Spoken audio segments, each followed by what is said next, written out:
Bu, serius ibu. Ibu ngambil uang sogok misal 300.000. Ya. Lalu ibu makan.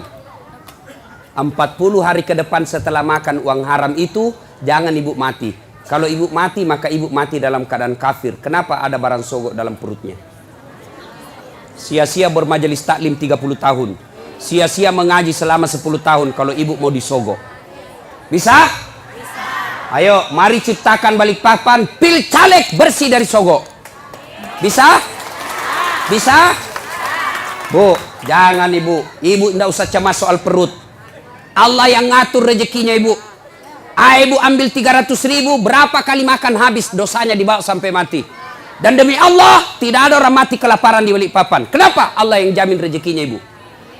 Percaya? Mana buktinya? Saya kasih contoh. Itu perut Allah yang ngatur, rezeki makan Allah yang ngatur. Mana buktinya? Cicak. Tahu cicak? Apa dia makan cicak ibu? Nyamuk. Masuk akal enggak? Enggak. Satu terbang, satu di dinding. Mana bisa ketemu? Di dinding cicak. Mana bisa? Iya. Tapi lagu saya waktu kecil apa dia bilang? Cicak-cicak di dinding, diam-diam merayap, datang seekor nyamuk. Hap! Nyamuk yang datang. Lagu tidak bilang cicak lompat ke nyamuk. Jadi jangan sogok bu ya. Ya. Ibu datang pengajian-pengajian, kalau ada caleg yang undang, datang dengan niat dapat ilmu, bukan karena dapat jilbab. Ya. Kalau ibu niat dapat ilmu, di akhirat kelak Allah cari, mana ibu yang datang karena pengajian mau dapat ilmu, ini hadiah dari kamu. Saya kasih kau hadiah surga. Tapi mereka yang datang karena ngejar seragam, ngejar sembako, ngejar jilbab, dia akan berkata kepada Allah, ya Allah, mana pahala aku pengajian? Allah berfirman, kau dulu pergi pengajian, kamu kau dapat jilbab toh? Kau sudah dapat min, tidak ada kau dapat sekarang cilaka. Masih bau kok. Jelas? Nah, berikutnya. Lalu Nabi berkata, masalahnya nak suka jika. Nabi bilang, Nafisah, tenang, saya punya urusan. Lalu Nafisah datang kepada Khadijah. Bunda, bagaimana kalau ada laki-laki suka ki? Sembarangnya. Mana ada suka janda orang tua? Nabi bilang, iya ada suka. Betul kok, betul. Alhamdulillah. Tapi masalahnya ini yang suka ki lebih muda dari bunda. Tidak jadi masalah. Tapi ini anak buah tak, tidak ada masalah. Masalah dia suka di saya.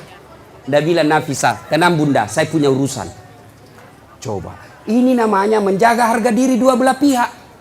Coba kalau Nafisah mau kasih malu Khadijah, datang ke Muhammad. Muhammad, nah suka kok bunda, banyak uangnya, peraski. Kesempatan kau ambil ini uang, banyak, nah suka sekali kok. Coba. Kalau juga Nafisah mau kasih malu Khadijah, begitu caranya. Atau dia kasih malu Muhammad, tapi tidak. Kedua belah pihak dijaga harga dirinya. Begini mestinya tim sukses. Jangan cerita kejelekannya orang. Calon ini biarlah. Jangan cerita keburukan calon yang lain. Lebih baik cerita kelebihan-kelebihan calonnya masing-masing. Kalau ada datang tim sukses yang cerita kejelekan orang, demi Allah jangan pilih dia. Kenapa? Dilarang dalam agama menjelek-jelekkan orang. Bisa ibu? Bisa. Betul? Betul. 300.000 lewat. Sudah nikah. Khadijah 45 tahun, Rasulullah 25 tahun. Khadijah 40 tahun, Rasulullah 25 tahun. Selisih 15 tahun. Sudah. Setelah menikah, Khadijah sebelum menikah bu, Khadijah sebelum menikah itu kaya. Kekayaan beliau 22/3, lebih dari setengah barang-barang mewah yang ada di Mekah miliknya Khadijah. Bayangkan, kaya. Tapi apa yang terjadi? Setelah menikah dengan Nabi, bangkrut, habis duitnya kasihan. Suatu kali Nabi tidur di pahanya Khadijah. Tidur di paha Khadijah. Tidur. Ibu-ibu sudah pernah kasih tidur di paha? Nah, ibu-ibu sudah pernah kasih tidur suaminya di paha? Bohong-bohong. Begitu suaminya mau dipakai, gendut sekali. Bagaimana suaminya kada selingkuh? Ibu kada tahu mengurusi. Nah, coba itu Khadijah, ibu. Beliau tidur suaminya. Lalu dia lihat-lihat suaminya dengan wajah yang lusuh, capek. Bukan jelek ya, capek. Kan kentara muka yang capek. Seperti mukanya Ustaz Dasad. Capek bu, capek betul. Dia bilang istriku, mama nyecek, kasihan suamiku. Matoa nih kasih. Sudah tidur. Lalu Khadijah melihat suaminya dan berkata dalam hati, wahai orang-orang Mekah, ayuhan nas, wahai manusia, kenapa kau benci betul ini manusia? Dia lihat di suaminya, kenapa kau benci betul ini manusia? Tidak pernah bicara kasar, tidak pernah nipu kamu, tidak pernah ngambil barang hakmu, tidak pernah merugikan kalian. Ini manusia kok kamu benci? Khadijah sambil melihat suaminya, menetes air matanya. Pas menetes air matanya, jatuh di pipinya Nabi. Nabi terbangun dan melihat dan berkata, wahai Ummul Mukminin, ibunya orang Islam, kenapa kau menangis? Apa kau menyesal menikah sama saya? Tadi kau perempuan janda yang dihormati, sekarang kau dihina gara-gara suamimu saya. Apa kau menyesal karena tadi kau kaya, sekarang kau miskin? Khadijah berkata, tidak demi Allah. Saya tidak pernah menyesal menikah sama engkau ya Muhammad. Malah saya bangga engkau menjadi suamiku. Cuma yang aku pikir, saya sekarang sudah tua renta. Sebentar lagi ajal menjemputku. Hartaku sudah habis. Siapa yang akan menolong engkau nanti ketika ajal sudah menjemput saya? Orang tidak menghina kamu di Mekah. Orang masih malu menyerang kamu karena ada Khadijah, janda bangsawan Mekah yang disegani. Bagaimana nanti kalau saya sudah meninggal? Siapa yang tolong kamu? Siapa kasihan yang kasih bantu lagi kau keuangan? Lalu Khadijah berkata, ya Muhammad, andai saja besok saya meninggal, engkau kebumikan saya dan tulang-tulangku kau bisa jual untuk membantu dakwamu. Andai tulangku laku untuk kau jual untuk bantu dakwamu ya Muhammad. Cintanya Khadijah kepada suaminya. Kita ibu, bukan cinta, naja suaminya. Baru 1 jam pergi suaminya menelpon, di mana kau pak? Tekon lisu, pulang kok. Awas kok ndak pulang kok. Ini. Nggak ada di sini. Motor lolos. Bu. Halo ibu. Biar ibu jidatnya hitam sholat. Senin Kamis ibu puasa. Ngajar ngaji di TKTPA. Tapi ridho suami tidak ibu miliki, tidak bakal ibu masuk surga. Bahkan Nabi jelaskan, andai saja boleh manusia sujud kepada sesamanya manusia, itu istri saya wajibkan sujud di depan suaminya. Kenapa bisa Ustaz?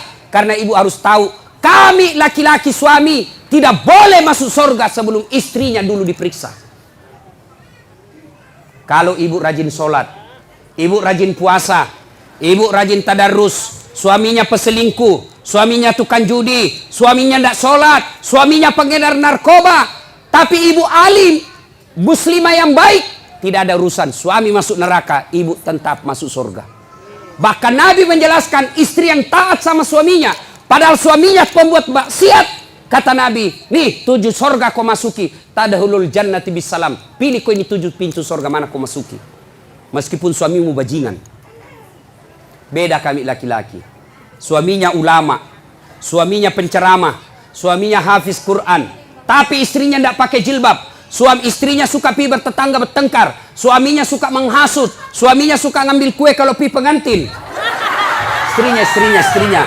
Ibu-ibu Pak Doko, yang selalu saya istilahkan ibu-ibu Columbus. kelompok ibu-ibu pembungkus.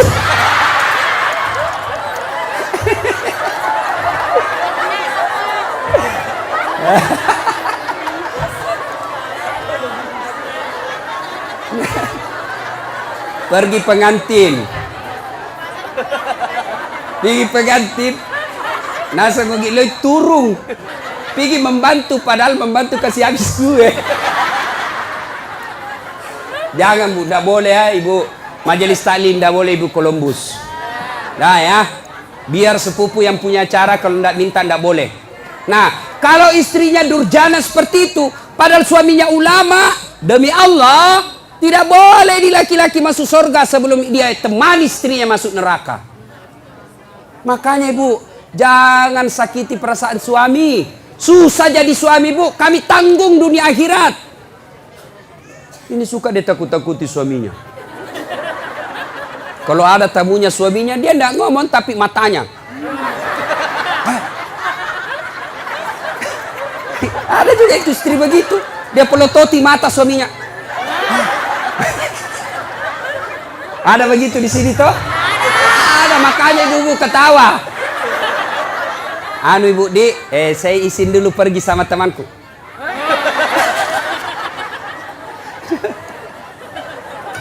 Nah, subhanallah, Khadijah, itulah Khadijah. Karena waktu yang terbatas.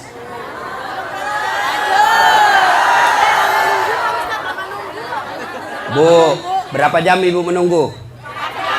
4 jam. Kalau ibu menunggu ikhlas, itu yang nambah-nambah amal. Tidak ada yang sia-sia dalam Islam ibu. Tidak ada yang sia-sia. Menunggu dakwah itu amal. Ibu menunggu. Saya juga menunggu pesawat tadi. Coba sama-sama menunggu. Nah, sampai lagi tadi di pesawat di atas udara, lama dia putar-putar. Kubayangkan lagi mamanya Ece. Bagaimana kalau saya mati? Siapa yang... janda istriku masih muda. Coba. Sampai di sini langsung disuruh ceramah. Ibu cuma diam-diam ketawa.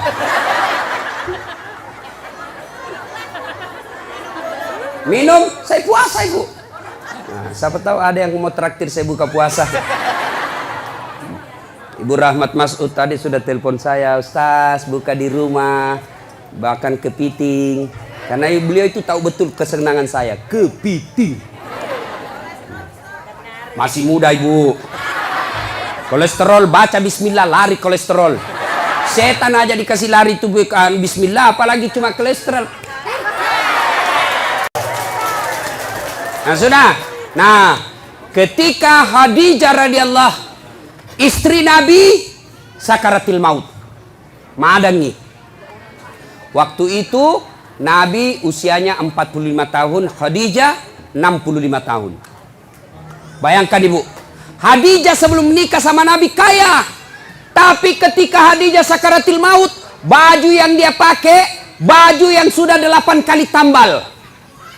Tahu tambal? Tahu? Bahasa Perancisnya tepengi. Robe tambal, robe tambal, robe tambal. 8 kali tambal. Dan tambalan yang terakhir, tambalan ke-8, tidak lagi pakai kain. Kenapa? Tidak ada lagi kainnya Khadijah. Akhirnya apa? Khadijah menambal bajunya yang bolong ke-8 kalinya dengan cara apa? Dengan pelepah daun kurma. Miskin. Ada kira-kira ibu-ibu mau begini? Kaya, sudah menikah, langsung miskin. Dia bilang, gara-gara kaum itu suami kau adalah. Saya banyak uangku tadi kau kasih miskin kah? Keluar kau dari rumah. Khadijah tidak. Masya Allah. Khadijah ketika sakaratil maut sakit, dia panggil anaknya. Siapa namanya anaknya? Fatimah As-Sahra. Dia panggil, Fatimah ta'al. Anakku sini dulu. Dengar ini baik-baik bu. Sini dulu nak. Ya bunda. Sampaikan ke bapakmu dulu nak. Kau pergi mintakan Kak Serban. Tahu Serban? Tahu Serban? Itu seperti nak pakai Pak Nur Hadi. Serban. Tapi itu kan gaya-gaya. Tuh. Serban. Kata Khadijah, Fatimah, lo koyo lo kuambok muna. Ilo ngak serban na. nakku, kau pergi dulu ke bapakmu, mintakan saya serbannya yang selalu dia pakai terima wahyu.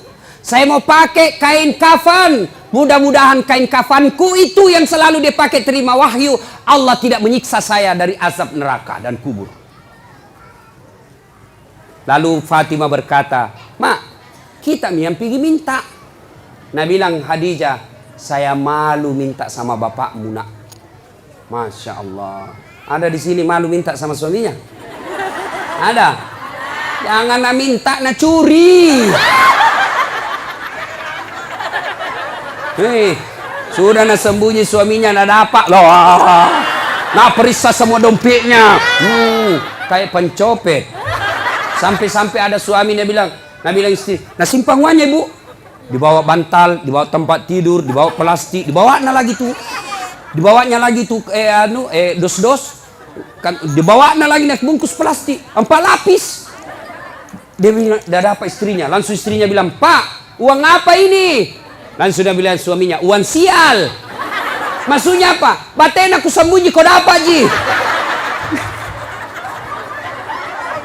Ini ibu-ibu sekarang ini pandai cari uang. Iya toh? Pandai cari uang, di mana saja disembunyi dia dapat semua.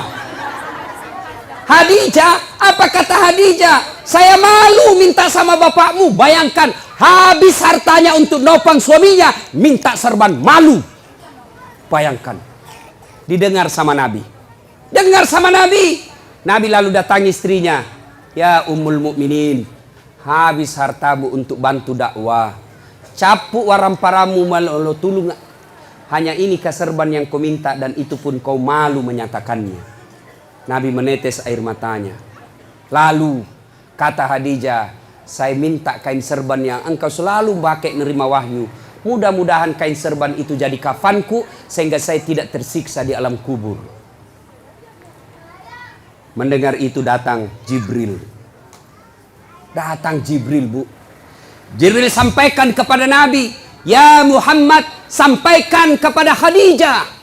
Masya Allah. Karena Jibril tidak boleh langsung bicara sama Khadijah. Kenapa? Hanya Jibril boleh berbicara kepada Nabi dan Rasul. Namun manusia tidak boleh. Jibril sampaikan kepada Nabi, "Ya Muhammad, sampaikan kepada Khadijah. Ada salam dari Allah untuk Khadijah." Masya Allah. Allah yang titip salam sama Khadijah, Bu. Luar biasa. Kita saja titip salam dari orang lain. Sudah senang. Saya bayangkan, Bu. Saya pernah terima ucapan selamat hari raya dari Pak Yusuf Kalla. Ucapan selamat hari raya. Istana Wakil Presiden Republik Indonesia dengan ingin menyampaikan selamat hari raya Idul Fitri, mohon maaf lahir batin. Taqabbalallahu minna wa minkum. Salam hormat Yusuf Kalla, Wakil Presiden Republik Indonesia, kepada saudara Das Atlati. Seterima itu, Bu, saya buka, saya kasih lihat semua sepupuku di kampung. Ita ko cule capok. Lihat kok, sepupumu. Lihat kok. Itu baru manusia kita sudah bangga. Allah yang titip salam kepada Khadijah. "Ya Muhammad, sampaikan ada salam dari Allah. Dan sampaikan kepada Khadijah, Allah sudah sediakan istana dalam surga." Subhanallah, sudah dalam surga istana lagi. Sampaikan kepada Khadijah, Allah sediakan istana untuk Khadijah yang terbuat dari mutiara. Tidak terbuat dari jamrud, tidak terbuat dari emas, tidak terbuat dari nikel. Terbuat dari apa? Nabi Jibril katakan terbuat dari mutiara. Kenapa? Khadijah punya sifat mutiara. Apa sifat mutiara? Ibu tahu mutiara? Hidup di dasar laut. Yang masuk ke dalam perutnya pasir. Yang masuk ke dalam tanahnya kerikil-kerikil. Tapi setelah masuk dalam perutnya Khadijah, perutnya mutiara, apa yang keluar?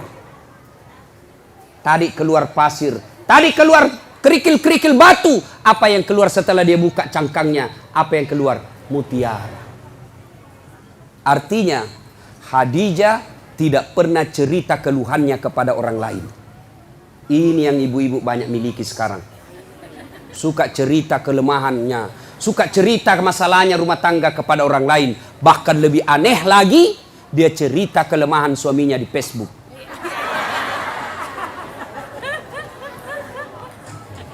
Bu, apa ada manusia tidak punya masalah? Ibu kira-kira Yakin enggak Khadijah penuh dengan masalah dalam hidupnya?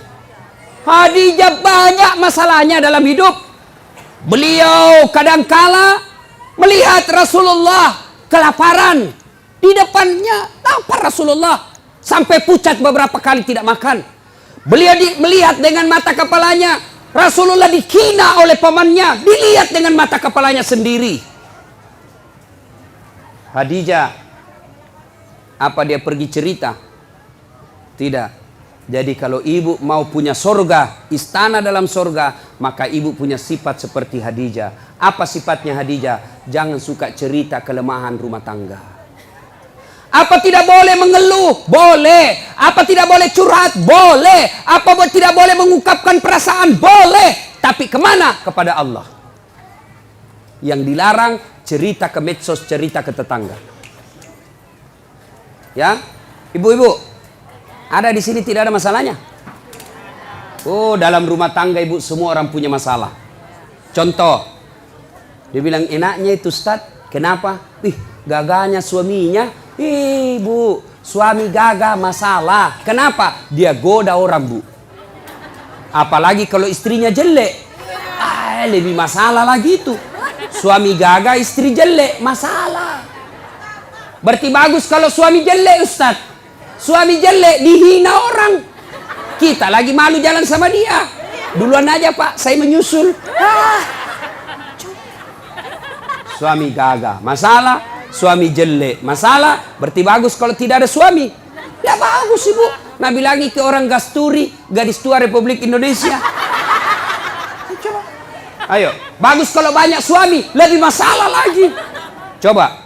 Tidak ada orang tidak ada masalah. Dulu waktu mau menikah, apa masalahnya? Mudah-mudahan dapat jodoh. Dapat suami, ada masalah, selesai masalahnya? Tidak. Mau punya anak. Punya anak, selesai masalahnya? Tidak. Mau punya rumah. Sudah punya rumah, selesai masalahnya? Mau punya mobil. Punya mobil, selesai masalahnya? Tidak. Bayar cicilannya. Maka Khadijah pun demikian.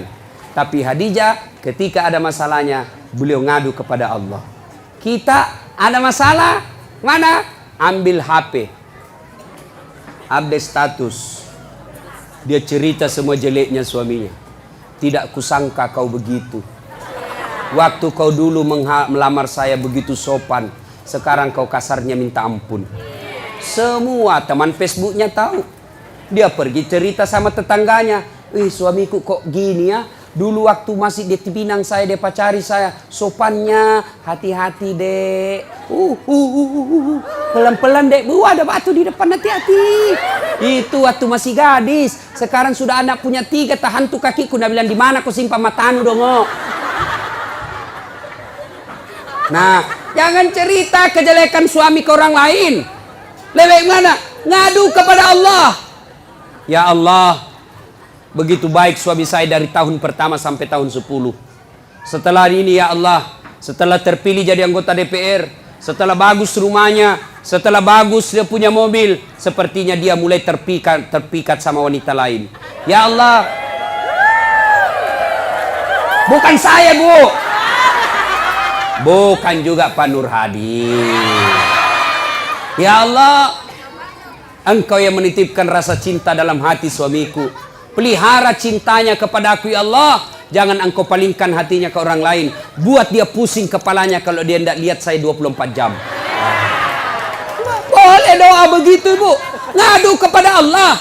Ya Allah, saya lihat suamiku makin hari makin kasar ya Allah. Aku tidak mampu mendidiknya ya Allah. Tapi Engkau yang beri hidayah. Berikan hidayah kepada suamiku ya Allah. Supaya dia menjadi suami yang menjadi imamku dunia akhirat. Jangan pergi cerita sama tetangga. Itu suamiku pelitnya nah. Sudah pelit kalau tidur ngorok. Sudah itu keluar lagi nyiurnya.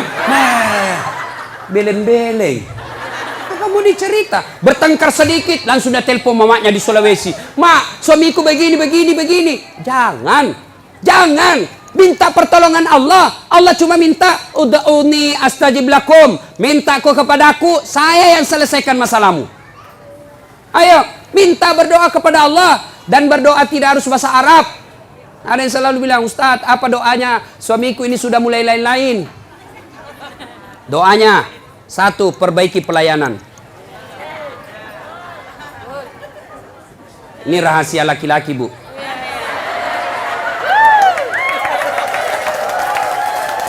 Bu, yang kedua, hormati mertuanya, muliakan orang tuanya, saudaranya juga.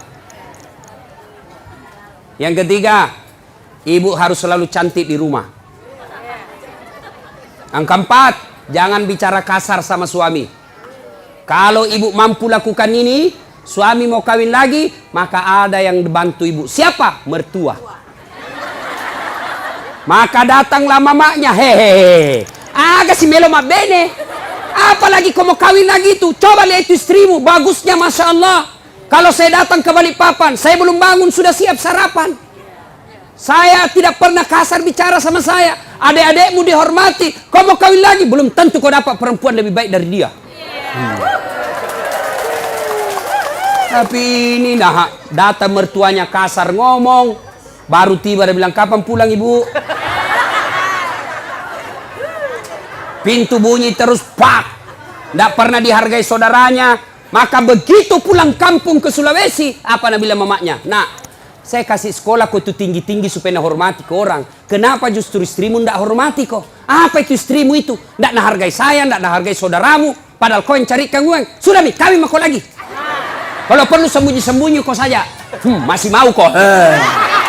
Tidak. Itu laki-laki bu terbantu perempuannya. Ini rantasa kita di rumah bajunya seadanya, pakai daster tinggal sebelah, ada badak picanya, nak kasih bontek matanya, pegang remote control, nonton televisi nangka kakinya, nangka kelepaknya menguap. Bagaimana suami tidak stres? Nak kira King Kong. Ya ketawa, saya serius ini bu. Hancur ibu-ibu ini, hancur. Ya, coba kalau datang suami ibu saupan, assalamualaikum kakandaku Arjunaku. Dia bilang suaminya, waalaikumsalam adindaku Sri Kandiku. Lalu dia bilang lagi istrinya, itawa kakang abangku gaganya hari ini. Langsung dia bilang suaminya, berarti saya jelek kemarin. Ayo bu ya. Pertama, sifat Khadijah merahasiakan kekurangan dan kelemahan rumah tangga. Jangan cerita ibu. Cerita boleh. Kemana? Kepada Allah. Minta kepada Allah. Minta tolong ibu. Kalau Allah yang tolong ibu, biar perempuan apa yang goda suami tidak akan berhasil. Kenapa? Allah yang lindungi suami. Rezeki Allah yang ngatur. Berdoa kepada Allah. Suami pergi cari nafkah. Apakah sebagai sopir, apa sebagai nelayan, apa saya politisi, apa pedagang, apa saja kerjanya suami. Istri yang baik, pergi suaminya. Tinggal istrinya sholat duha di rumah. Selesai dia sholat duha, dia berdoa kepada Allah. Ya Allah, Engkau yang menentukan dan mengatur rezeki suami saya. Jika rezekinya masih di atas langit, turunkan. Jika masih dalam tanah, munculkan. Jika masih jauh, dekatkan. Jika masih sedikit, cukupkan. Yang lebih penting dari itu, ya Allah, berkahkan. Coba nih, ibu tidak harus bahasa Arab. Ngadu, nangis kepada Allah. Nangis kepada Allah. Bahasa Bugis boleh. Daripada bahasa Arab tidak ditahu artinya. Nabala malaikat apa maksudnya nih ibu ini? Dia mau doa muka rezeki dan minta hujan. Tidak harus bahasa Arab. Boleh ibu berdoa begini. Bu, dengar. Ya Allah, Engkau sudah tahu apa masalahku ya Allah.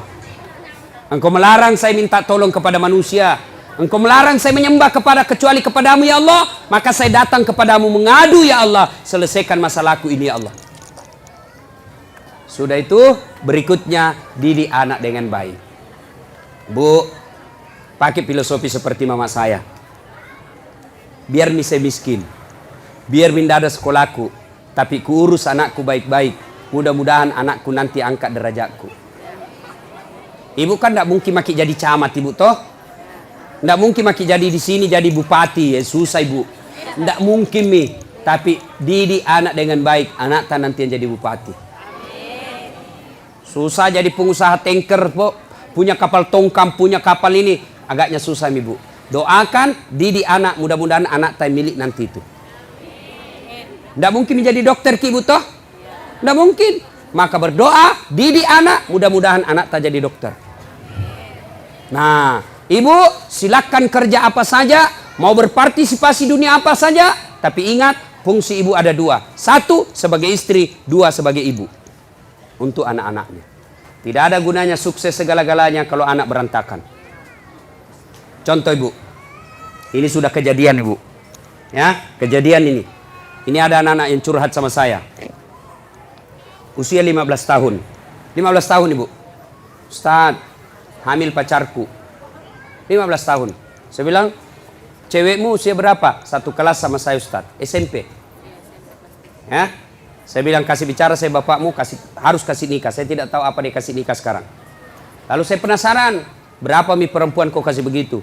Dia bilang, sudah 5 Ustaz, baru pilih hamil 1. SMP bu, kelas 5. 15 tahun. 15 tahun. Lalu saya tanya, bagaimana caranya? Tidak masuk akal. Kau di mana? Kau masuk hotel kan ditahu kau masih kecil. Apa dia bilang? Di rumahnya itu perempuan saya kasih gitu Ustaz. Saya tanya, kenapa bisa? Dia bilang, saya sudah tahu jam berapa orang tuanya tidak ada di rumah.